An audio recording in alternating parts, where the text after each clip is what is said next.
Hello guys, जैसा कि आप देख रहे हैं मेरे बाल बहुत बड़े हो गए थे। मैं आया था आज हेयर कटिंग कराने के लिए। जी हाँ, तो हेयर कटिंग हो चुकी है। हेयर कटिंग कैसी लग रही है अब कमेंट सेक्शन में जरूर बताइए।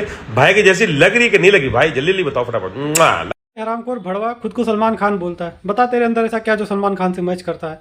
इसको साले को सलमान खान की स्पेलिंग भी नहीं आती होगी, चोर को। तू तो पागल है ही, तो पूरे दुनिया को पता है। तुझसे बड़ा कौन पागल लखनऊ में पैदा हो गया साले, जो बिग काटता हो। बिग लगा के बोल रहा हेयर कटिंग कराया हूँ। लखनऊ में भी रहता हूँ। जिस दिन मेरे हाथे पड़ गया ना, मिनट से पहले तेरी फैमिली देखती है, वरना मैं ऐसे ऐसे गाली दूं, ऐसे ऐसे गाली दूं ना, जिंदगी भर याद रखे ये बड़े। पूरे लखनऊ का इज्जत डुबा देगा ये। तोबा तोबा तोबा, थारा मूड खराब कर दिया।